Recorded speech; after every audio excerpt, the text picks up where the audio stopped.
എല്ലാവർക്കും സിനിമാ മേനിയക്കിൻ്റെ പുതിയൊരു വീഡിയോയിലേക്ക് സ്വാഗതം. ഇന്ന് നമ്മൾ പറയാൻ പോകുന്നത് കുറച്ച് ബുദ്ധിജീവികളുടെ കഥയാണ്. അതും മാത്തമാറ്റിക്സിൽ പുലികളായ ഒരു 3-4 പിള്ളേരും ഒരു പ്രൊഫസറും.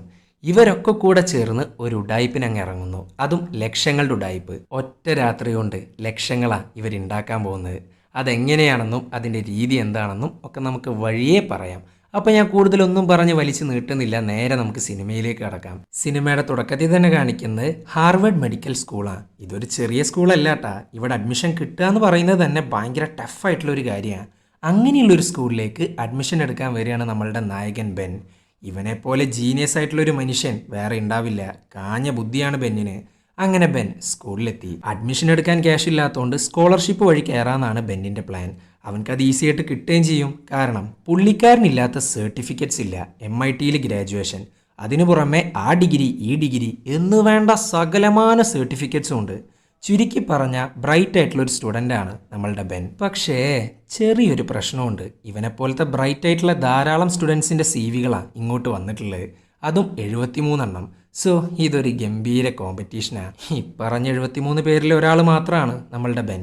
അങ്ങനെ പ്രൊഫസർ പറയാണ്, ഈ സർട്ടിഫിക്കറ്റ്സ് ഒക്കെ ഓക്കെ, പക്ഷെ ഇതിനേക്കാൾ മുകളിലുള്ള എന്നെ ഇമ്പ്രസ് ചെയ്യിക്കുന്ന എന്തെങ്കിലും ഒരു കാര്യം നിൻ്റെ കയ്യിലുണ്ടാവണം. തൽക്കാലത്തിന് നീ ഒരു എസ്സേ റെഡിയാക്ക്. നിൻ്റെ ലൈഫ് എക്സ്പീരിയൻസ് അതുപോലെ എന്നെ ഇമ്പ്രസ് ചെയ്യിക്കുന്ന കാര്യങ്ങളൊക്കെ അതിൽ ഉൾപ്പെടുത്തണം. അങ്ങനെയാണെങ്കിൽ നിനക്കിവിടെ സീറ്റുണ്ട്. ഇല്ലാന്നുണ്ടെങ്കിൽ ഒരു 300,000 നീ ഫീസായിട്ട് കെട്ടണം, പഠിക്കണം. അങ്ങനെ ഇതൊക്കെ കേട്ട് വല്ലാണ്ട് മൂഡ് പോകുന്നുണ്ട് ബെന്നിന്. അങ്ങനെ ബെൻ അവൻ ജോലി ചെയ്യുന്ന കൂട്ടുകടയിലോട്ട് എത്തിയിട്ടുണ്ട്. അങ്ങനെ ആ കടയിൽ വെച്ചിട്ടാണ് ബെന്നിൻ്റെ ബെസ്റ്റ് ഫ്രണ്ടിൽ ഒരാളായ സാമിനെ കാണിക്കുന്നത്. എന്ത് പ്രശ്നമുണ്ടെങ്കിലും അപ്പം ഈ സാമുമായിട്ട് അവൻ ഷെയർ ചെയ്യും. സാമു മാത്രമല്ല, അലക്സ് എന്നൊരു ഫ്രണ്ട് കൂടെയുണ്ട്. ബെൻ, നീ എന്തിങ്ങനെ ഡള്ളായിട്ടിരിക്കുന്നത്? ഞാൻ എന്തൊക്കെ ചെയ്തു, എന്തെല്ലാം ഡിഗ്രീസ്, എത്ര എക്സാംസ് എന്ന് വേണ്ട എൻ്റെ ജീവിതത്തിൽ ഫൺ എന്ന് പറയുന്ന ഒരു സാധനം ഇന്നേ വരെ ഉണ്ടായിട്ടില്ല. എല്ലാം ഞാൻ ഈ സ്കോളർഷിപ്പ് കിട്ടാനായിട്ട് സാക്രിഫൈസ് ചെയ്തു. എന്നിട്ട് പോലും എനിക്കത് കിട്ടുന്നില്ല. $300,000 ഒക്കെ കൊടുത്ത് ഞാൻ എങ്ങനെ ജോയിൻ ചെയ്യാനാ? എന്ത് ചെയ്തിട്ടാണേലും വേണ്ടില്ല, അങ്ങേര് പറഞ്ഞ് ഇംപ്രസിങ് എസ്സേ എനിക്ക് ഉണ്ടാക്കിയേ പറ്റുള്ളൂ. അങ്ങനെ രാത്രിയായി. ഈ സമയത്താണ് ഇവൻ്റെ അടുത്ത ഫ്രണ്ടായ അലക്സിനെയും ബെന്നിൻ്റെ അമ്മേനെയും കാണിക്കുന്നത്. ഇന്ന് നമ്മളുടെ ബെന്നിൻ്റെ ബർത്ത്ഡേ ആണ്. അപ്പോൾ അതിൻ്റെ ആഘോഷത്തിലാണ് ഇവർ. ഈ സമയത്താണ് സാം ഒരു പേപ്പർ അങ്ങ് മുന്നോട്ട് വെക്കുന്നത്. സംഭവം വേറൊന്നുമില്ല, ഈ സാം എങ്ങനെയൊക്കെയോ 209 എന്ന കോമ്പറ്റീഷനിൽ പങ്കെടുത്തിട്ടുണ്ട്. ഇതൊരു സയൻസ് കോമ്പറ്റീഷനാണ്. ഇവർ 3 പേരും ചേർന്ന് ഈ ഒരു കോമ്പറ്റീഷന് വേണ്ടിയിട്ട് കുറേ കാലമായിട്ട് വെയിറ്റിംഗാണ്. ഇതിന് വേണ്ടിയിട്ടൊരു പ്രോജക്റ്റൊക്കെ ഇവർ റെഡിയാക്കിയിട്ടുണ്ട്. സോ ഈ ഒരു കോമ്പറ്റീഷനിൽ ജയിച്ചു കഴിഞ്ഞാൽ അതും നമ്മളുടെ ബെന്നിനൊരു ബെനിഫിറ്റ് ആണ്. അങ്ങനെ ആഘോഷമൊക്കെ കഴിഞ്ഞ് അമ്മ വീട്ടിലോട്ട് പോകുന്നു. ഈ സമയത്ത് അമ്മ പറയാണ്, മോനെ നിനക്ക് 21 വയസ്സേ ആയിട്ടുള്ളൂ. എസ്സേ, സ്കോളർഷിപ്പ്, 209 എന്നൊക്കെ പറഞ്ഞ് നിൻ്റെ ജീവിതം നീ വെറുതെ കളയരുത്. ഇടയ്ക്കൊക്കെ ഫണ്ടുണ്ടെങ്കിലേ ലൈഫുള്ളൂ എന്നൊക്കെ ഒരു ഉപദേശം കൊടുത്ത് അമ്മ പോകുന്നു. അങ്ങനെ പിറ്റേ ദിവസമായി ബെന്ന് ക്ലാസ്സിന് പോകുന്നു. ഇങ്ങേരാണ് പ്രൊഫസർ മിക്കി. ഇങ്ങേരെന്തോ ഐസക് ന്യൂട്ടനെ കുറിച്ച് ക്ലാസ് എടുത്തുകൊണ്ടിരിക്കുകയാണ്. ഈ സമയത്ത് ന്യൂട്ടനെ കുറിച്ച് അധികം ആൾക്കാർക്ക് അറിയാത്ത എന്തെങ്കിലും ഒരു കാര്യം കുട്ടികളോട് പറയാൻ പറയുന്നു. ഇത് കേട്ടേക്ക് ബെന്ന് പറയാണ്, സർ ഇപ്പോൾ പറഞ്ഞ മെത്തേഡ് ഉണ്ടല്ലോ, അത് ന്യൂട്ടൻ യഥാർത്ഥത്തിൽ മോഷ്ടിച്ചതാ. മോഷ്ടിച്ചതോ? മനസ്സിലായില്ല. ജോസഫ് റാഫ്സൺ എന്ന സയൻറ്റിസ്റ്റ് ഈ ഒരു മെത്തേഡ് ന്യൂട്ടനേക്കാൾ 50 വർഷം മുമ്പ് പബ്ലിഷ് ആക്കിയതാ. ഇത് കേട്ടേക്ക് മിക്കിയാണെങ്കിൽ ഭയങ്കരമായിട്ട് ഇംപ്രസ്ഡ് ആവുന്നു. ബെന്നിന് അത്രയും വായിച്ചറിവുണ്ട് എന്നാണല്ലോ ഇതിൻ്റെ അർത്ഥം. അങ്ങനെ ഈ ടൈമിൽ മിക്കി പറയാണ്, ഓക്കെ ബെൻ, നീ ഒരു ഗെയിം ഷോയിലാണെന്ന് വിചാരിക്കുക. നിന്റെ മുമ്പിൽ 3 ഡോറുകളുണ്ട്. ഒന്നാമത്തെ ഡോറിനുള്ളിൽ ഒരു ബ്രാൻഡ് ന്യൂ കാറാണ്. മറ്റേ 2 എണ്ണത്തിൽ 2 ആടുകളും. നീ ഏതാ ചൂസ് ചെയ്യുക? Door number 1. ഓക്കെ, കാർ ഇരിക്കുന്ന ഡോറാണ് നീ ചൂസ് ചെയ്തിട്ടുള്ളത്. ഈ സമയത്ത് ഗെയിം ഷോയുടെ ആങ്കറായ ഞാൻ 3ാമത്തെ ഡോർ തുറക്കുന്നു. അതിനകത്ത് ആടാണല്ലോ. സോ നിന്റെ അടുത്ത് വന്ന് 1ാമത്തെ ഡോർ ഉറപ്പിക്കട്ടെ. ചിലപ്പോൾ 2ാമത്തേതിലാണെങ്കിലോ കാർ ഇരിക്കുന്നത്. അതുകൊണ്ട് ഉറപ്പിക്കാവോ എന്ന് ഞാൻ ചോദിക്കുന്നു. അപ്പോൾ നീ എന്ത് പറയും? ഉറപ്പിക്കാം, 1ാമത്തെ ഡോർ തന്നെ. എന്തുകൊണ്ടാണ് നീ അതിൽ തന്നെ ഉറച്ചു നിൽക്കുന്നത്? സർ, ഞാൻ ഉത്തരം പറയുന്നത് സ്റ്റാറ്റിസ്റ്റിക്കൽ വേരിയബിൾ അനുസരിച്ചാണ്, അല്ലാണ്ട് ഇമോഷൻ വെച്ചിട്ടല്ല. ഞാൻ ആദ്യം ഡോർ സെലക്ട് ചെയ്യുന്ന സമയത്ത് വെറും 33% എനിക്ക് കാർ വിൻ ചെയ്യാനുള്ള ചാൻസ് ഉള്ളൂ. പക്ഷെ ഷോയുടെ ആങ്കറായ നിങ്ങൾ വന്നിട്ട് 2ാമത്തെ ഡോറിലായിക്കൂടെ എന്ന് ചോദിക്കുമ്പോൾ അതൊരു റിവേഴ്സ് സൈക്കോളജി ആയിട്ട് മാറും. ആ സൈക്കോളജി മൂലം എൻ്റെ ഉള്ളിൽ ഒരു സംശയം ജനിക്കും. ഞാൻ പതറാൻ തുടങ്ങും. സപ്പോസ് 2ാമത്തെ ഡോറിനുള്ളിലാണെങ്കിലോ ഈ കാർ ഇരിക്കുന്നത്. ആ ഇമോഷനും കെട്ടിപ്പിടിച്ചിരുന്ന് 2ാമത്തെ ഡോറാണെന്ന് ഞാൻ പറഞ്ഞ അതിലൊരു കാര്യമില്ല. സോ ഇമോഷൻ മാറ്റി വെച്ചാൽ എൻ്റെ ചാൻസ് 66% ആയിട്ട് മാറി. ഇറ്റ് മീൻസ് ആ കാറ് എനിക്കുള്ളതാ. ഇത് കേട്ടേക്ക് സാറാണെങ്കിൽ ഞെട്ടിയിരിക്കുന്നുണ്ട്. കാരണം സാർ എന്താണ് ഉത്തരമായിട്ട് പ്രതീക്ഷിച്ച് അത് തന്നെയാണ് ബെന്ന് പറഞ്ഞിട്ടുള്ളത്. അങ്ങനെ ഈ സമയത്ത് മിക്കി ഒരു കുട്ടിയുടെ മുഖത്തോട്ട് നോക്കിയിട്ട് ഒരു ചിരിയുണ്ട്. അവൻ്റെ പേരാണ് ഫിഷർ. ഈ ചിരി കണ്ടാലറിയാം ഈ ഫിഷറും മിക്കിയും തമ്മിൽ എന്തോ പ്ലാനിങ് ഉണ്ട്. അതെന്താന്നൊക്കെ വൈകാതെ നമുക്ക് മനസ്സിലാവും. അങ്ങനെ ഈ സമയത്താണ് പിള്ളേരുടെ പരീക്ഷാ പേപ്പർ വരുന്നത്. ബെന്നിൻ്റെ മാർക്ക് കണ്ടിട്ട് മിക്കിയാണെങ്കിൽ അന്താളിച്ച് നിൽക്കുന്നുണ്ട്. അങ്ങനെ സാമും അലക്സും ബെന്നും കൂടെ കളിച്ചുകൊണ്ടിരിക്കുകയാണ്. ഈ സമയത്താണ് അങ്ങോട്ട് ജിൽ എന്ന പെൺകുട്ടി വരുന്നത്. ഇവളെ എങ്ങനെയെങ്കിലും ഒന്ന് വളയ്ക്കാനാണ് ബെന്നിൻ്റെ പ്ലാൻ. പക്ഷെ ഇവളോടൊന്ന് നേരെ നിന്ന് സംസാരിക്കാൻ പോലും പുള്ളിക്കാരന് പേടിയാ. പിന്നെയാണ് വളയ്ക്കലൊടിക്കലൊക്കെ. അങ്ങനെ അന്ന് വൈകുന്നേരം ക്ലാസ് ഒക്കെ വിട്ടിട്ടും ബെന്ന് സ്കൂളിൽ കുത്തിയിരുന്ന് പഠിച്ചുകൊണ്ടിരിക്കുകയാണ്. അങ്ങോട്ടതാ നേരത്തെ കണ്ട ഫിഷർ വരുന്നു എന്ന് മാത്രമല്ല അവനെ ഫോളോ ചെയ്യാൻ പറയുന്നു. എന്താ കാര്യമൊന്നും കൂടെ ചോദിക്കുന്നില്ല. നമ്മളുടെ ബെൻ അങ്ങ് ഫോളോ ചെയ്യുന്നുണ്ട്. അങ്ങനെ അവനെ ഒരു റൂമിലോട്ട് കൊണ്ടുപോകുന്നുണ്ട്. അവൻ നോക്കുമ്പോൾ അവിടെ മിക്കിയുണ്ട്, പിന്നെ ഇവൻ വളയ്ക്കാൻ നോക്കുന്ന ജില്ലുണ്ട്, പിന്നെ വേറെ 2 പിള്ളേരുണ്ട്. അങ്ങനെ ഇവർ പരിചയപ്പെടുന്നു. കിയാന, ഫിഷർ, ചോയ്, ജിൽ, പിന്നെ നമ്മളുടെ മിക്കിയും. ബെൻ, നീ ബ്ലാക്ക് ജാക്ക് എന്ന ഗെയിമിനെ കുറിച്ച് കേട്ടിട്ടുണ്ടോ? ഇതും പറഞ്ഞ് ബ്ലാക്ക് ജാക്ക് എന്ന കാർഡ് ഗെയിമിനെ കുറിച്ച് അങ്ങ് പറഞ്ഞു കൊടുക്കുന്നു. ഇതൊരു കാർഡ് ഗെയിമാണ്, പക്ഷെ മെമ്മറി വെച്ചിട്ട് വേണം കളിക്കാൻ. 21 കൗണ്ടിൻ്റെ മുകളിലോട്ട് ആരെത്തുന്നോ അവർ തോൽക്കും. പക്ഷേ ഈ ഒരു കാർഡ് ഗെയിം ജയിക്കാനായിട്ട് ഞങ്ങളുടെ കയ്യിലൊരു ട്രിക്ക് ഉണ്ട്. അതനുസരിച്ച് കാര്യങ്ങൾ നീക്കിയാൽ റിച്ചായിട്ട് മാറാം. നീയാണ് ഞാൻ കണ്ടയിൽ വെച്ചിട്ട് ഏറ്റവും ബ്രൈറ്റ് ആയിട്ടുള്ള സ്റ്റുഡൻറ്റ്, ഇമോഷന് യാതൊരു വിലയും കൽപ്പിക്കാത്ത, ലോജിക്കലി ചിന്തിക്കുന്നവൻ. നീ ഞങ്ങളുടെ കൂടെ ഉണ്ടെങ്കിൽ ക്യാഷ് വാരാ നമുക്ക്. വേഗസി വെച്ചിട്ടാണ് നമ്മളുടെ ഈ ഒരു ഗെയിം നടക്കുന്നത്. ഇതൊക്കെ കേട്ടിട്ട് ബെന്നാണെങ്കിൽ വലിയ ഇൻട്രസ്റ്റ് ഒന്നും കാണിക്കുന്നില്ല. ഓൾറെഡി 100,000 പ്രശ്നങ്ങളുണ്ട് അവന്. അതുകൊണ്ട് തന്നെ അവൻ പിന്മാറുന്നു. മിക്കാണേലും ബാക്കിയുള്ള പിള്ളേരാണെങ്കിലും നല്ലവണ്ണം നിർബന്ധിക്കുന്നുണ്ട് ജോയിൻ ചെയ്യാനായിട്ട്. ബട്ട് നോ രക്ഷ. പിന്നെ നമ്മളുടെ ഫിഷർ ആണേലും ചോയ് ആണേലും ജില്ലാണേലും കിയാനയാണേലും മാത്തമാറ്റിക്സിൽ പുലികളാണ്. സോ ഇത്രയും ഇൻ്റലിജൻ്റ് ആയിട്ടുള്ള കുട്ടികളെയും വെച്ച് ജസ്റ്റ് ഒരു ഗെയിമിലൂടെ ക്യാഷ് ഉണ്ടാക്കിക്കൊണ്ടിരിക്കുകയാണ് നമ്മളുടെ മിക്കി. അങ്ങനെ പിറ്റേ ദിവസമായി. ബെന്ന് കൂട്ടുകടയിൽ നിൽക്കുമ്പോൾ 2 കസ്റ്റമേഴ്സ് വരുന്നു. ഇവരാണെങ്കിൽ ഒരു ലോഡ് സാധനം വാങ്ങിയിട്ടുണ്ട്. കടയിലാണെങ്കിൽ കുറേ ഡിസ്കൗണ്ടും. എത്രയായിന്ന് ജസ്റ്റ് ചോദിക്കുന്നുള്ളൂ. അപ്പോഴേക്കും പഠിച്ച് പറയുന്ന പോലെയാണ് ബെന്നങ്ങ് പറഞ്ഞു കൊടുക്കുന്നത്. അത്രയും ഇൻ്റലിജൻ്റ് ആണ് ഇവൻ, അതും നമ്പേഴ്സിൻ്റെ കാര്യത്തിൽ. അങ്ങനെ ഇതൊക്കെ കണ്ടിട്ടും കേട്ടിട്ടും ഞെട്ടിത്തെറിച്ച് നിൽക്കുന്നുണ്ട് ജില്ല്. അങ്ങനെ ജില്ല് വരുന്നു, പിന്നെയും കുറേ നിർബന്ധിക്കുന്നു, അതും ക്ലോസ് ആയിട്ട്. ബെൻ, നീ ഇതിൽ ജോയിൻ ചെയ്യ്. നീ വിചാരിക്കുന്ന പോലെ അത്ര പ്രശ്നമുള്ളൊരു കാര്യമൊന്നുമില്ല. വേഗസിലെത്തിയ ഈ ഗെയിം വെച്ച് പണം ഉണ്ടാക്കുന്നതിൻ്റെ ത്രില്ല് നിനക്ക് എന്താണെന്ന് മനസ്സിലാവും. നിന്റെ മൈൻഡ് എപ്പോഴെങ്കിലും മാറുകയാണെന്നുണ്ടെങ്കിൽ ഇന്നലെ കണ്ട റൂമിൽ വെച്ചിട്ട് നമുക്ക് മീറ്റ് ചെയ്യാം. ഇതേ സമയം റൂമിലാണെങ്കിൽ മിക്കി കാർഡ് ഇട്ട് കൊടുക്കുന്നു. കൗണ്ട് എത്രയാണെന്ന് ചോദിക്കുന്നു. കുറേ കാർഡ് ഇട്ട് കൊടുക്കുന്നുണ്ട്. അതിൻ്റെ ഇടയിൽ നിന്ന് കറക്റ്റ് കൗണ്ട് പറയാമെന്ന് പറഞ്ഞാൽ അത്ര എളുപ്പമുള്ളൊരു കാര്യമല്ല. കാരണം ഈ ഗെയിം എന്ന് പറയുന്നത് അത്രയും ടഫായിട്ടുള്ളൊരു ഗെയിമാണ്. ഇവന്മാർക്കാണെങ്കിൽ ഫോക്കസ് ചെയ്യാൻ പറ്റാണ്ട് കറക്റ്റ് കൗണ്ടൊന്നും പറയാൻ കിട്ടുന്നില്ല. ഈ സമയത്താണ് അങ്ങോട്ട് ബെന്ന് വരുന്നതും ആ കൗണ്ട് അങ്ങ് പറഞ്ഞു കൊടുക്കുന്നതും. അത് കേട്ടേക്ക് മിക്കിയാണെങ്കിൽ ഭയങ്കരമായിട്ട് ഹാപ്പി ആവുന്നു. സോ ബെന്നും ഈ ഒരു ടീമിൽ ജോയിൻ ചെയ്തു. പിന്നീട് അങ്ങോട്ട് പ്രാക്ടീസാണ്. എത്ര കാർഡ് വെച്ചാലും ബെന്ന് പറയും എത്രയാണ് കൗണ്ടെന്ന്. അത് മാത്രമല്ല, ക്ലാസ്സിലിരുന്ന് പഠിക്കുന്നുണ്ടെങ്കിലും അത് ഫിസിക്സോ കെമിസ്ട്രിയോ ഒന്നുമല്ല, മാത്തമാറ്റിക്സാണ്. അത് മാത്രമല്ല, ടീമിനകത്ത് ഇവർക്കൊരു കോഡ് ഭാഷയുണ്ട്. ഓരോ നമ്പേഴ്സിനും ഓരോ വേർഡ്സ്, അതുപോലെ ഓരോ വേർഡ്സിനും ഓരോ നമ്പർ. അതായത് കാർഡിനകത്ത് +9 ആണെങ്കിൽ അതിനായിട്ടൊരു വേർഡ് ഉണ്ട്, മാഗസിൻ. അതുപോലെ ഓരോ കൗണ്ടിനും ഓരോ വേർഡ്സ്. ഈ വേർഡ്സ് വെച്ചിട്ട് ഇവരൊരു സെൻറ്റൻസ് ഉണ്ടാക്കുകയും ചെയ്യും. അതെന്തിനാന്നൊക്കെ നിങ്ങൾക്ക് വഴിയേ മനസ്സിലാവും. ഇനി ഇവരുടെ ട്രിക്ക് എന്താന്ന് പറയാം. ഗെയിം കളിക്കുന്നതിന് മുമ്പ് കാർഡിൻ്റെ കൗണ്ട് ഇവർക്ക് മുൻകൂട്ടി അറിയാൻ പറ്റും. അതുവഴി ഏത് കാർഡാണ് കളിക്കുന്നവരുടെ കയ്യിൽ എന്നുള്ളത് ഇവർക്ക് കണ്ടുപിടിക്കാൻ പറ്റും. സോ കളി പിന്നെ ജയിക്കാൻ എളുപ്പമാണല്ലോ. അങ്ങനെ ബെന്ന് പറയാണ്, മിക്കി, എനിക്ക് ആവശ്യം $300,000. അത് കിട്ടിക്കഴിഞ്ഞാൽ പിന്നെ ഈ പരിപാടിക്ക് ഞാൻ ഉണ്ടാവില്ല. എനിക്ക് മനസ്സിലാവും, അല്ലേലും നമുക്കിത് അധികകാലം തുടരാൻ പറ്റില്ല. വേഗസിലെ ഓരോ കസീനോയിലുമാണ് ഈ കാർഡ് ഗെയിം നടക്കുന്നത്. അവിടെ ഇപ്പോൾ പുതിയൊരു സിസ്റ്റം വന്നിട്ടുണ്ട്, ഫേഷ്യൽ റെക്കഗ്നിഷൻ. നമ്മൾ അധികമായിട്ട് കസീനോക്കാരെ പറ്റിച്ചാൽ അതവർ പിടിക്കും, ഫേഷ്യൽ റെക്കഗ്നിഷൻ ഉപയോഗിച്ച്. ഇത് ഡേഞ്ചർ അല്ലേ? ഒരിക്കലുമല്ല. ഒന്നാമത് ഈ കാർഡ് കൗണ്ട് ചെയ്യുന്നത് ലീഗലാണ്. പിന്നെ എങ്ങനെയാണ് അത് ഡേഞ്ചർ ആവുക? കംപ്ലീറ്റ്ലി സേഫാണ്.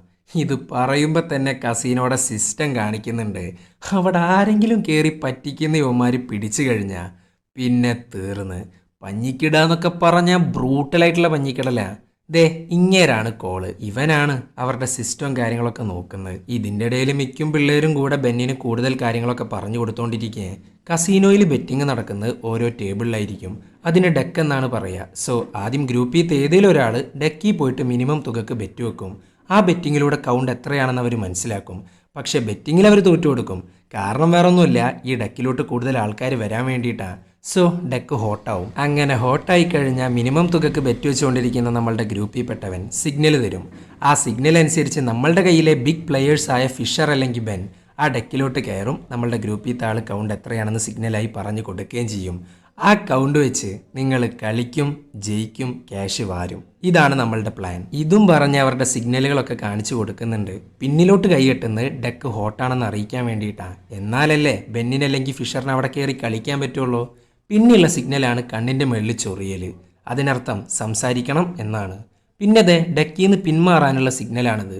പിന്നെ മുടിയിൽ തടവുന്നൊരു സിഗ്നലുണ്ട്. എങ്ങാനും പണി കിട്ടിയ പുറത്തു പോകാനുള്ളൊരു സിഗ്നലാണ് ഈ ഒരു മുടി തടവൽ. അത്രയും പ്രശ്നം വരുമ്പോൾ മാത്രമാണ് പുറത്ത് കടക്കാനുള്ള ഈ ഒരു സിഗ്നലൊക്കെ കൊടുക്കുകയുള്ളൂ. അങ്ങനെ മിക്കി നാളെ ഒരു ട്രയൽ നോക്കാമെന്നൊക്കെ പറഞ്ഞ് ഒരു അഡ്രസ്സിലോട്ട് വരാൻ പറയുന്നു. അങ്ങനെ പിറ്റേ ദിവസം മിക്കി കൊടുത്ത അഡ്രസ്സിലോട്ട് അവൻ പോകുന്നുണ്ട്. ഇവൻ നോക്കുമ്പോൾ ഇവൻ്റെ സ്ട്രീറ്റിൽ തന്നെ സീക്രട്ടായിട്ടുള്ള ഒരു സ്ഥലം. അതിനകത്താണെങ്കിൽ ഒരു കസീനോ സെറ്റപ്പും. അവൻ ആകെ ഞെട്ടിയിരിക്കുന്നുണ്ട്. അങ്ങനെ അകത്ത് കയറിയ പാട് നമ്മളുടെ ചോയിയാണെങ്കിൽ ഒരു സിഗ്നൽ കൊടുക്കുന്നു. ഡെക്ക് ഹോട്ടാണെന്ന സിഗ്നൽ. സോ ബെന്നിനി അവിടെ ഇരുന്ന് കളിക്കണം. അങ്ങനെ അങ്ങോട്ട് പോകുന്നു, ബെറ്റിംഗ് തുടങ്ങുന്നു. ആദ്യമായിട്ട് ചെയ്യുന്നതുകൊണ്ട് തന്നെ ഒരു പതറലൊക്കെ ഉണ്ട്. അങ്ങനെ ചോയ് മാഗസിൻ എന്ന വേർഡ് കൂട്ടിച്ചേർത്തൊരു സെൻറ്റൻസ് അങ്ങ് പറയുന്നു. ആ സെൻറ്റൻസിലെ മാഗസിൻ എന്ന വേർഡ് കേട്ടേക്ക് എത്രയാണ് കൗണ്ട് എന്നുള്ളത് ബെന്നിന് മനസ്സിലായി. ഓരോ വേർഡിനും ഓരോ നമ്പറാണെന്ന് നമ്മൾ പറഞ്ഞിട്ടുണ്ടായിരുന്നു. അതിൻ്റെ പൊരുൾ എന്താണെന്ന് ഇപ്പോൾ മനസ്സിലായില്ലേ? അങ്ങനെ ആ നമ്പർ വെച്ച് എത്രയാണ് നിലവിലെ കൗണ്ടെന്ന് അവന് മനസ്സിലായി. സോ അത് വെച്ച് വേറെ ലെവൽ കളിയാണ് ബെന്ന് കളിക്കുന്നത്. ടേബിളിൻ്റെ ചുറ്റും ആൾക്കാരാ. അത്രയും ഗംഭീരമായിട്ടാണ് ഇവൻ കളിച്ചുകൊണ്ടിരിക്കുന്നത്. പെട്ടെന്നാണ് ആരൊക്കെയോ ചേർന്ന് അവനെ അങ്ങ് കൊണ്ടുപോകുന്നത്. അവൻ്റെ മുഖത്തൊരു തുണിയൊക്കെ കെട്ടിയിട്ടുണ്ട്. ഇവന്മാർ ഇവനെയും പിടിച്ചു വെച്ച് കൗണ്ട് എത്രയാടാ, മര്യാദക്ക് പറയടാ എന്നൊക്കെ പറഞ്ഞ് വൻ സീനാക്കിക്കൊണ്ടിരിക്കുകയെ. പക്ഷെ ബെന്നാണെങ്കിൽ അത്രയും പ്രഷറിൽ ഇരുന്നിട്ട് പോലും കൗണ്ട് എത്രയാണോ അതങ്ങ് പറഞ്ഞു കൊടുക്കുന്നു. ഇത് കേട്ടേക്ക് അവൻ്റെ മുഖത്തെ തുണി അങ്ങ് മാറ്റുന്നുണ്ട്. ഇവനെ കൊണ്ടുപോകുന്നത് വേറെ ആരുമല്ല, മിക്കിയും പിള്ളേരുമാ. എത്ര പ്രഷറിലായാലും കൗണ്ട് മറന്നു പോയില്ലേ എന്നറിയാൻ വേണ്ടിയിട്ടുള്ള ടെസ്റ്റിംഗ് ആണ് ഇപ്പം നടന്നത്. അങ്ങനെ അന്ന് രാത്രി മിക്കി ഒരു ഉപദേശം കൊടുക്കുന്നുണ്ട് ബെന്നിന്. ബെൻ, നമ്മൾ ചെയ്യുന്ന പ്രവൃത്തി ഗാംബ്ലിങ്ങിലോട്ട് കടക്കാൻ പാടില്ല. ഒരു തവണ ആ ടേബിളിലിരുന്നാൽ ചിലപ്പോൾ നമ്മൾ അറിയാണ്ട് തന്നെ നമ്മൾ മാറിപ്പോവും. സോ ഇമോഷൻസ് മാറ്റി വെച്ചിട്ട് വേണം കളിക്കിറങ്ങാൻ. ഇല്ലാന്നുണ്ടെങ്കിൽ പൈസ പോകുന്ന ഒരു കേവലം ബെറ്റിംഗ് ആയിട്ട് മാറും അത്. അങ്ങനെ പിറ്റേ ദിവസമായി. ഇന്നാണ് ഇവർ വേഗസിലോട്ട് പോകാൻ പോകുന്നത്. അങ്ങനെ എയർപോർട്ടിലെത്തി. അവിടെ വെച്ച് ഇവർക്ക് ബെറ്റ് വെക്കാനുള്ള ക്യാഷ് മൊത്തം പാവം ബെന്നിൻ്റെ അണ്ടർവെയറിലോട്ട് അങ്ങ് കുത്തി നിറയ്ക്കുന്നുണ്ട്. ബാഗ് സ്കാൻ ചെയ്യുന്ന സമയത്ത് അത്രയും പൈസ കാണാൻ പാടില്ലല്ലോ. അപ്പം അതിന് വേണ്ടിയിട്ടാണ് ഈ വക പരിപാടികളൊക്കെ ചെയ്യുന്നത്. പക്ഷെ ബെന്നാണെങ്കിൽ പേടിച്ചൊരു വിധമായിട്ടുണ്ട്. എങ്ങാനും പിടിച്ചു കഴിഞ്ഞാൽ തീർന്നില്ലേ. അങ്ങനെ സ്കാനിങ്ങിൽ നിന്നൊക്കെ രക്ഷപ്പെട്ട് മുന്നോട്ട് പോകുന്നുണ്ട്. അങ്ങനെ ഫ്ലൈറ്റ് കയറി. അങ്ങനെ വേഗസിലെത്തി. ആ സിറ്റിയുടെ ബ്യൂട്ടി കണ്ടിട്ട് ബെന്നാണെങ്കിൽ ആകെ ഞെട്ടിയിരിക്കേ. അത് മാത്രമല്ല, ഇവരെ പിക്ക് ചെയ്യാൻ വരുന്നത് കണ്ട ആപ്പൂപ്പ കാറൊന്നുമല്ല, നല്ല ലക്ഷറി കാറുകളാണ്. പിന്നെ പോരാത്തതിന് ഇവരുടെ റൂം, അതിനെക്കുറിച്ചൊന്നും ഞാൻ പറയുന്നില്ല, അത്രയും ഗംഭീര. ഇതിൻ്റെ ഇടയിൽ ചോദിയാണെങ്കിൽ ശരാശരി ചെറുപ്പക്കാരെ പോലെ ആ റൂമിനകത്ത് എന്താണോ ഫ്രീ ആയിട്ട് പ്രൊവൈഡ് ചെയ്യുന്നത് അതൊക്കെ അടിച്ച് മാറ്റുന്നുണ്ട്. അങ്ങനെ മിക്കി ഇവർക്ക് പുതിയ ഐഡൻറ്റിറ്റി കൊടുക്കുന്നു. മിക്കി, ഇത് ലീഗലല്ലേ? പിന്നെ എന്തിനാ പുതിയ ഐഡൻറ്റിറ്റി? നിങ്ങളുടെ ഏജ് ഒരു പ്രശ്നമാണ്. നിങ്ങൾക്ക് പ്രായമായിട്ടില്ല എന്ന് പറഞ്ഞ് പുറത്താക്കാൻ നല്ല ചാൻസ് ഉണ്ട്. അതുമാത്രമല്ല, പല കസീനോയിലായിട്ട് കയറണമെങ്കിൽ ഇതൊരു നല്ല ബെനിഫിറ്റാണ്. പിന്നെ മറ്റൊരു കാര്യം, കസീനോയിൽ കയറിക്കഴിഞ്ഞാൽ നിങ്ങൾക്ക് പരസ്പരം അറിയത്തില്ല. അതുപോലെ വല്ല ജ്യൂസും വാങ്ങിച്ച് കുടിച്ച് കള്ള് കുടിച്ചതുപോലെ അഭിനയിക്കണം. അതാവുമ്പോൾ ആർക്കും സംശയം തോന്നത്തില്ലല്ലോ. അല്ല മിക്കി, നിങ്ങളെന്താ കളിക്കാത്തത്? ഞാൻ നിങ്ങളെക്കാൾ പ്രോ ആയിരുന്നു, പക്ഷെ ഇപ്പോൾ റിട്ടയറായി. അങ്ങനെ ബെറ്റിങ്ങിന് സമയമായി. ബെന്ന് നോക്കുമ്പോൾ ഒരെണ്ണം പോലും അങ്ങോട്ടും ഇങ്ങോട്ടും പരിചയം കാണിക്കുന്നില്ല. ബെന്നിനാണെങ്കിൽ ഇത് ഫസ്റ്റ് ടൈമാണ്. അപ്പോൾ അതിൻ്റെ ഒരു അന്താളിപ്പൊക്കെ ഉണ്ട്. അങ്ങനെ ഈ സമയത്താണ് കിയാന സിഗ്നൽ അങ്ങ് കൊടുക്കുന്നത്. അതുപോലെ സ്വീറ്റ് എന്ന വേർഡ് വെച്ച് ഒരു സെൻറ്റൻസും. സ്വീറ്റ് എന്നൊരു വേർഡിന് ഒരു കൗണ്ട് ഉണ്ട്. സോ ആ ഒരു കൗണ്ട് അനുസരിച്ചിട്ടാണ് ഇവൻ കളിക്കാൻ പോകുന്നത്. കൗണ്ട് കിട്ടിയാൽ പിന്നെ ബാക്കി ബെന്ന് നോക്കിക്കോളുമല്ലോ. പിന്നീട് അങ്ങോട്ട് ഡെക്ക് മൊത്തത്തി തൂത്ത് വാരലാണ്. ആക്ടിങ് എന്നൊക്കെ പറഞ്ഞാൽ പക്ക നാച്ചുറൽ ആക്ടിങ്. ക്യാഷ് ഇങ്ങനെ വാരി കൂട്ടുന്നുണ്ട്. മിക്കിയാണെങ്കിൽ ഇതൊക്കെ കണ്ടിട്ട് വൻ ഹാപ്പി. ബാക്കിയുള്ള ടീം മെമ്പേഴ്സ് ആണെങ്കിലോ ഞെട്ടിയിരിക്കുക. പക്ഷെ ഫിഷറിന് ചെറുതായിട്ട് അസൂയ തോന്നുന്നുണ്ട്. ഇത്രയും കാലം അവനായിരുന്നു ഗ്രൂപ്പിൽ ഏറ്റവും കൂടുതൽ ക്യാഷ് ഉണ്ടാക്കുന്നവൻ. പക്ഷെ ഇപ്പോൾ അത് ബെന്ന. പിറ്റേ ദിവസം രാവിലെയാണ് ആ കസീനോന്നൊന്ന് പുറത്തിറങ്ങുന്നത്. അത്രയും വാരിയിട്ടുണ്ടവൻ. അങ്ങനെ പിറ്റേ ദിവസമായി. ക്യാഷ് 6 പങ്കുവെക്കുന്നു. ഇതിൽ ഏറ്റവും കൂടുതൽ കിട്ടുക നമ്മളുടെ മിക്കിക്ക. കാരണം അവനാണ് ഈ ഒരു പ്ലാൻ മൊത്തത്തിൽ കൊണ്ടുവന്നിട്ടുള്ളത്. അങ്ങനെ ഈ സമയത്ത് ജില്ലിനോട് ബെന്ന് പറയാണ്, $300,000 കിട്ടിക്കഴിഞ്ഞാൽ ഞാനിതിൽ നിന്ന് പിന്മാറും. ഇത് കേട്ടേക്ക് ജില്ലാണെങ്കിൽ ചിരിച്ചുകൊണ്ടിരിക്കുക. കാരണം അവൾക്കറിയാം ക്യാഷിൻ്റെ ലഹരി എങ്ങാനും തലയ്ക്ക് പിടിച്ചു കഴിഞ്ഞാൽ ഇതിൽ നിന്ന് പിന്മാറാൻ കുറച്ച് പാടുപെടും. ബെൻ, എല്ലാവരും ഇത് തന്നെയാണ് പറയാറ്. ഈ സമയത്താണ് എല്ലാവരും മിക്കി മീറ്റിങ്ങിന് വിളിക്കുന്നത്. പക്ഷെ മീറ്റിങ്ങിന് വരാനായിട്ട് ഫിഷറും ചോയും കിയാനയും ലേറ്റ് ആവുന്നു. ഇവർ പുറത്തു പോയിട്ട് അർമാദിച്ചുകൊണ്ടിരിക്കുകയാണ്. ഈ സമയത്താണ് ചോയ് വേറെ ആരുടോ കയ്യിൽ നിന്ന് കുറച്ച് മിഠായി അടിച്ചു മാറ്റിയിട്ട് വരുന്നത്. ഈ അടിച്ചുമാറ്റലാണ് പുള്ളിക്കാരൻ്റെ മെയിൻ ഹോബി. ഈ മിഠായി കാണാനാണെങ്കിലോ കറക്റ്റ് മറ്റേ കസീനോയിൽ ബെറ്റ് വെച്ച് കിട്ടുന്ന കോയിൻസ് ഉണ്ടല്ലോ, അതുപോലെയുണ്ട്. അങ്ങനെ മിക്കി പറയാണ്, ഫിഷർ നീ എന്തേന്നല്ലേ കാണിച്ചു തരുന്നത്? ഡെക്ക് ഹോട്ടാകുമ്പോൾ മാത്രമാണ് കയറി കളിക്കാൻ പാടുള്ളൂ, അല്ലാണ്ട് കൂളായിട്ട് ഇരിക്കുന്ന സമയത്ത് കളിച്ചിട്ട് ഒരു കാര്യമില്ല. സിഗ്നൽ തന്നിട്ടും നീ അത് തന്നെ ചെയ്തു. ഇതും പറഞ്ഞ് ഫിഷറിനെ കുറേ മോശം പറയുന്നു, ബെന്നിനെ കുറേ പുകഴ്ത്തിയും പറയുന്നു. ഇതൊന്നും ഫിഷറിനാണെങ്കിൽ തീരെ ഇഷ്ടപ്പെടുന്നുമില്ല. അങ്ങനെ അന്ന് നൈറ്റ് ബെറ്റിങ്ങിന് പോകുന്നു. സാധാരണത്തെ പോലെ ഡെക്ക് ഹോട്ടാവുന്നു, സിഗ്നൽ കൊടുക്കുന്നു, ഒരു വേർഡ് പറയുന്നു, കൗണ്ട് മനസ്സിലാക്കുന്നു, അത് വെച്ച് ക്യാഷും കൈക്കലാക്കുന്നു. അങ്ങനെ പിറ്റേ ദിവസം ഇവർ നാട്ടിലെത്തി. ബെൻ ആദ്യം തന്നെ പോകുന്നത് അവൻ്റെ അമ്മയെ കാണാനാ. അമ്മയാണെങ്കിൽ ഇത്രയും കാലം സേവ് ചെയ്ത് വെച്ച പൈസ അവൻ്റെ കയ്യിലോട്ട് അങ്ങ് കൊടുക്കുന്നു. അവൻക്ക് എന്തായാലും $300,000 ഒരു ആവശ്യമുണ്ട്. പക്ഷേ അവൻ അത് വാങ്ങുന്നില്ല. അവൻ്റെ അമ്മ അത്രയും കഷ്ടപ്പെട്ടുണ്ടാക്കിയ ക്യാഷാണ്. സോ അത് വാങ്ങാനായിട്ട് അവനക്ക് തോന്നുന്നില്ല. അതുകൊണ്ട് തന്നെ സ്കോളർഷിപ്പ് കിട്ടിയെന്നൊരു നുണയും പറഞ്ഞ് അവൻ പിടിച്ചു നിൽക്കുന്നു. അങ്ങനെ അവൻ റൂമിലെത്തി. കിട്ടിയ ക്യാഷൊക്കെ കണക്ക് കൂട്ടി റൂമിൻ്റെ സീലിങ്ങിലായിട്ട് വെക്കുന്നുണ്ട്. ഈ സമയത്താണ് അവൻ്റെ ഫ്രണ്ട്സ് അങ്ങ് കയറി വരുന്നത്. എന്താടാ ഒരു കള്ള ലക്ഷണം? ഏയ് ഒന്നുമില്ല എന്നൊക്കെ പറഞ്ഞ് കുറെ നുണകളും പറഞ്ഞ് പിടിച്ച് നിൽക്കുന്നുണ്ട് അവന്മാരുടെ മുന്നിൽ. അങ്ങനെ അന്ന് രാത്രി ജില്ലുമായിട്ടൊന്ന് പുറത്തു പോകുന്നു. ജിൽ, നീ അന്ന് എൻ്റെ കടയിലോട്ട് വന്നതും ഇതിൽ ജോയിൻ ചെയ്യാൻ നിർബന്ധിച്ചതും മിക്കി പറഞ്ഞിട്ടാണോ അതോ നിന്റെ സ്വന്തം ഇഷ്ടപ്രകാരമാണോ? ബെൻ, എൻ്റെ ലൈഫിൽ ഞാൻ കണ്ടതിൽ വെച്ച് ഏറ്റവും സ്മാർട്ടസ്റ്റ് ആയിട്ടുള്ള മനുഷ്യനാ നീ. അത് കണ്ടിട്ടാ ഞാൻ നിന്നെ നിർബന്ധിച്ച്, അല്ലാതെ മിക്കി പറഞ്ഞിട്ടൊന്നുമില്ല. ഇത് കേട്ടേക്ക് നൈസായിട്ട് അവളെ അങ്ങ് കിസ് ചെയ്യാൻ പോകുന്നുണ്ട് ബെൻ. പക്ഷേ അവളങ്ങ് മാറിക്കളഞ്ഞു. സ്വപ്നത്തിൽ പോലും അവൾ ഇതൊന്നും വിചാരിച്ചിട്ടില്ല. അവൾ കുറേ സോറിയും പറഞ്ഞ് ഇറങ്ങിപ്പോകുന്നു. ഈ ഒരു സംഭവം ഉണ്ടായിന്ന് വെച്ച് അവരുടെ ഫ്രണ്ട്ഷിപ്പിനെയൊന്നും അത് ബാധിച്ചിട്ടില്ലാട്ടാ. പിന്നെ മറ്റൊരു കാര്യം, ഇപ്പം നമ്മളുടെ ബെന്നിൻ്റെ കയ്യിൽ $100,000 ഉണ്ട്. ഇതുണ്ടാക്കണമെന്നുണ്ടെങ്കിൽ മാക്സിമം അവനക്കൊരു 5 വർഷം വേണം. പക്ഷെ ഇപ്പോൾ വെറും 2-3 ദിവസം മതി. സോ പൈസ കുറേയുണ്ട്. എന്നാൽ കിട്ടാത്തൊരു കാര്യമുണ്ട്, അതാണ് ജിൽ. അങ്ങനെ അടുത്ത വീക്കെൻഡായി. അവർ പിന്നെയും പുറപ്പെട്ടു വേഗസിലോട്ട്. അവിടെ വെച്ച് പിന്നെയും പൈസ വാരിക്കൊണ്ടിരിക്കുകയാണ്. ഇന്ന് ബിസിനസ് ടൈക്കൂൺ ആണെങ്കിൽ നാളെ ഫാർമസ്യൂട്ടിക്കൽ കമ്പനിയുടെ മാനേജർ, മറ്റന്നാൾ വീഡിയോ കമ്പനിയുടെ മാനേജർ. ഇങ്ങനെ പല ഗെറ്റപ്പിലാണ് ഇവരുടെ തട്ടിപ്പ്. അത് മാത്രമല്ല വേഗസിൽ കിടന്ന് അർമാദിച്ചുകൊണ്ടിരിക്കുകയാണ്. നാട്ടിൽ ഇവർ നോർമലായിട്ടാണ് നടക്കുന്നതെന്നുണ്ടെങ്കിൽ വേഗസിൽ വേറെ ലെവൽ ലൈഫാണ് ഇവർക്ക് കിട്ടുന്നത്. ഈ സമയത്താണ് കോൾ ബെന്നിനെ ഒന്ന് നോട്ട് ചെയ്യുന്നത്. കാരണം കഴിഞ്ഞ വീക്കെൻഡിൽ ഇതുപോലെ വന്നിട്ട് തൂത്തുവാരിയ ഒരു മനുഷ്യനാണ് ബെൻ. അതേ ആളെ ഈ വീക്കെൻഡിലും കണ്ട ആർക്കായാലും ഒരു ഡൗട്ട് അടിക്കും. പിന്നെ പോരാത്തതിന് ഇവൻ ഓർഡർ ചെയ്യുന്നത് ജ്യൂസും, എന്നിട്ട് 2 അടിച്ച പോലത്തെ ഒരു ഓവറാക്കലും. സോ അവനെ വല്ലാണ്ട് ക്ലോസ് ആയിട്ട് വാച്ച് ചെയ്യുന്നുണ്ട്. അതുപോലെ തന്നെ ഇവരുടെ ഫേഷ്യൽ റെക്കഗ്നിഷൻ സിസ്റ്റം ഉണ്ടല്ലോ, അതുവഴി എപ്പോഴും വരാറുള്ളവരെ നോട്ട് ചെയ്യാൻ പറ്റും. അങ്ങനെ ബെന്ന് തിരിച്ച് നാട്ടിലെത്തി. ഫിഷറിനാണെങ്കിൽ ഇവനോടുള്ള ദേഷ്യം കൂടിക്കൊണ്ടിരിക്കുകയാണ്. ഇതിൻ്റെ ഇടയിലാണ് നമ്മളുടെ ബെസ്റ്റ് ഫ്രണ്ട്സ് ഇവനെ കാണാൻ വരുന്നത്. ഇവരത്രയും വലിയ കൂട്ടുകാരാ. സോ ബെൻ എന്തേലും മറച്ചു വെച്ചാൽ അത് സിമ്പിളായിട്ട് ഇവർക്ക് അറിയാൻ പറ്റും. ബെൻ, നീ വിയർക്കൊന്നും വേണ്ട, നീ എന്തോ മറച്ചു വെക്കുന്നുണ്ടെന്ന് ഞങ്ങൾക്കറിയാം. പറയാൻ പറ്റുന്നതാണെങ്കിൽ മാത്രം പറ. ഇത് കേട്ടേക്കൊന്നുമില്ല എന്നൊക്കെ പറഞ്ഞ് അവരെ അങ്ങ് ഒഴിവാക്കുന്നു. ഇത്രയും കാലം എല്ലാ മൈന്യൂട്ട് കാര്യങ്ങളും ഷെയർ ചെയ്യുന്ന സാമിനോട് അലക്സിനോട് ഇങ്ങനെ കാണിക്കുമ്പോൾ അവർക്ക് പിന്നെ എന്താ തോന്നുക? സോ അവർ മെല്ലെ കമ്പനി കുറഞ്ഞു വരുന്നു. ഇതിൻ്റെ ഇടയിൽ വേഗസ് യാത്ര പിന്നെയും നടക്കുന്നുണ്ട്. എന്തോ ഭാഗ്യത്തിന് ഇവർ കോളിൻ്റെ കാസിനോയിലോട്ട് കയറുന്നില്ല. പകരം പല സ്ഥലത്തുനിന്ന് കണ്ടമാനം പൈസ വാരുന്നുണ്ട്. അത് വെച്ച് അടിച്ചു പൊളിച്ചുകൊണ്ടിരിക്കുകയാണ് ഒക്കെ കൂടെ. തുക്കട റൂമിൽ കിടന്നിരുന്ന ബെന്ന് ഇപ്പോൾ വലിയ സ്യൂട്ടിലാണ് കിടക്കുന്നത്. സൈക്കിളിൽ നടന്നവൻ ലക്ഷറി കാറിലാണ് ഇപ്പോൾ നടക്കുന്നത്. കോളേജ് ബാറിൽ പാർട്ടിക്ക് പോയിരുന്നവൻ ഇപ്പോൾ ദേ ഇങ്ങനെയുള്ള സ്ഥലത്താണ് പാർട്ടിക്ക് പോകുന്നത്. എന്താലേ, ഇതിൻ്റെ ഇടയിൽ ജില്ലും ബെന്നും കൂടെ അഫെയറിലാവുന്നുണ്ട്. സോ അതും സക്സസ്. അങ്ങനെ ഇവർ പിന്നെയും പോകുന്നു കോളിൻ്റെ കസീനോയിലോട്ട്. അവിടെ വെച്ച് നോർമലായിട്ട് കിയാന സിഗ്നൽ കൊടുക്കുന്നു. ബെന്ന് വന്നിരിക്കുന്നു. കിയാന റിങ് എന്ന വേർഡ് വെച്ചിട്ട് ഒരു സെൻറ്റൻസും പറയുന്നു. അത് വെച്ച് കൗണ്ടും കണക്കാക്കുന്നുണ്ട്. ഇങ്ങനെ ഭംഗിയായിട്ട് കാര്യങ്ങളൊക്കെ പോകുമ്പോഴാണ് അസൂയ മൂത്ത് കള്ളും കുടിച്ച് ഫിഷർ അങ്ങോട്ട് വരുന്നത്. പരസ്പരം പരിചയമില്ലാത്ത ആൾക്കാരായിട്ടാണ് ഇവരിയ്ക്കുന്നത്. ഇല്ലാന്നുണ്ടെങ്കിൽ മൊത്തത്തിൽ കയ്യിൽ നിന്ന് പോവും. പക്ഷേ ഫിഷറാണെങ്കിൽ നിന്നെ എവിടെയോ കണ്ടിട്ടുണ്ടല്ലോ, അത് ഇതെന്നൊക്കെ പറഞ്ഞ് ബെന്നിനെ കളിയാക്കിക്കൊണ്ടിരിക്കുകയാണ്. ഇവൻ്റെ പരസ്പര ബന്ധമില്ലാത്ത സംസാരം കേട്ടിട്ട് കിയാനയാണെങ്കിൽ ബെന്നിൻ്റെ മുഖത്തോട്ട് ഇടയ്ക്ക് നോക്കുന്നുണ്ട്. ഇതാണെങ്കിൽ ക്യാമറ വഴി കണ്ടുകൊണ്ടിരിക്കുകയാണ് കോൾ.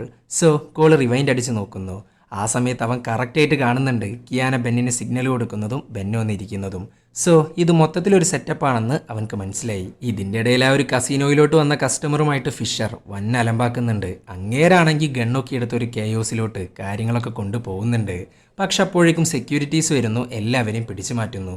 ഈ ഒരു ഗ്യാപ്പിൽ ബെന്നായാലും ബാക്കിയുള്ളവരാണെങ്കിലും കിട്ടിയ ചിപ്സുമായിട്ട് രക്ഷപ്പെട്ടു. ഈ ചിപ്പ് ചേഞ്ച് ചെയ്തിട്ടാണല്ലോ പൈസയാക്കി മാറ്റുക.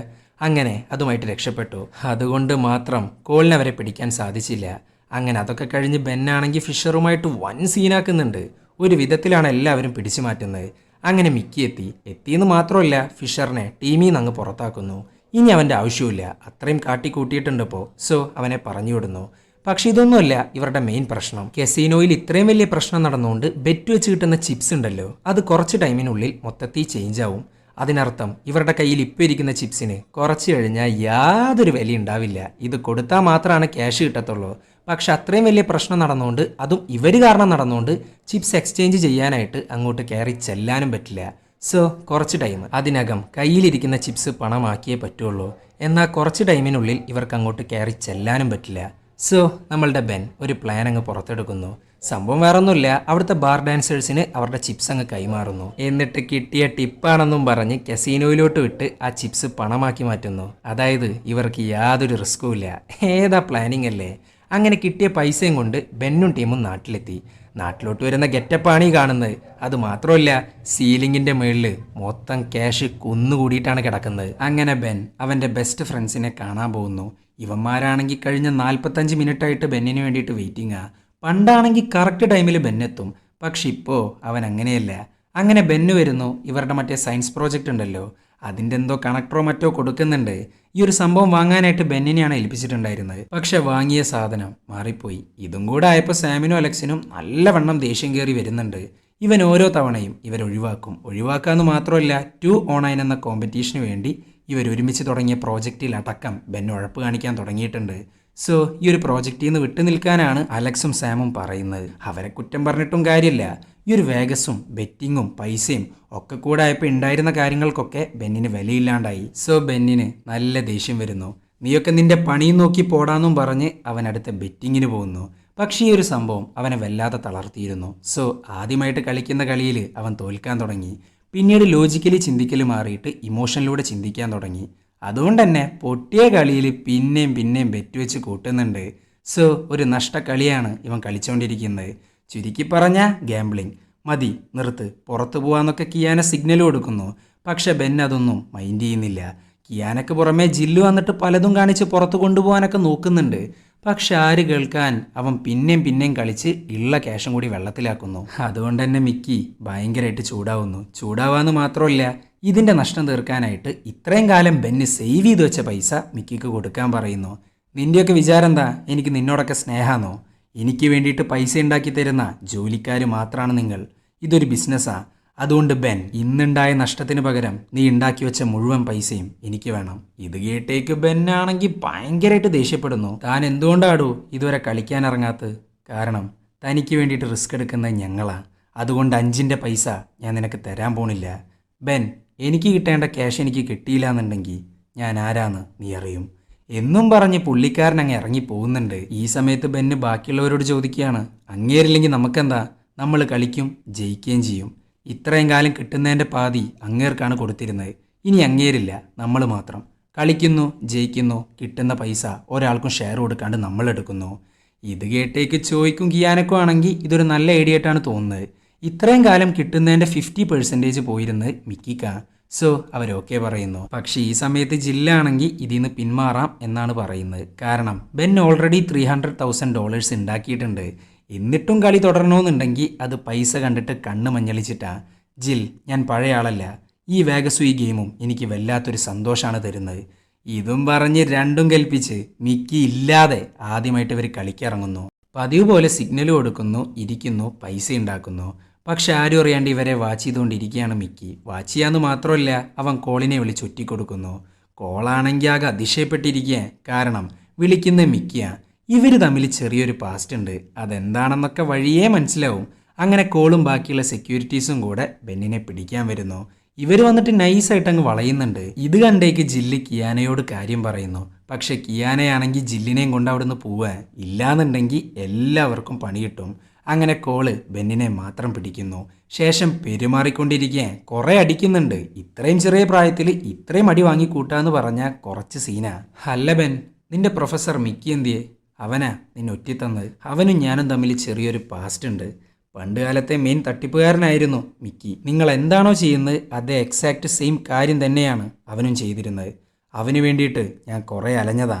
ഒരു ദിവസം ഞാൻ എൻ്റെ അച്ഛൻ്റെ ഫ്യൂണറലിന് പോയപ്പോൾ ഞാൻ ജോലി ചെയ്യുന്ന കസീനോയിൽ കയറിയിട്ട് വലിയൊരു തട്ടിപ്പ് നടത്തി. അതിനുശേഷം ഞാൻ അവനെ കണ്ടിട്ടില്ല. അത് വിട്. ഇനി നിന്റെ കാര്യം. നിന്നെ ഇനി ഈ നാട്ടിൽ കണ്ട കൊന്നുകളയും ഞാൻ. ഇതും പറഞ്ഞൊരു 3-4 മോതിരം ഇട്ട് അവനിട്ട് അടിച്ചുകൊണ്ടിരിക്കുകയാണ് കോൾ.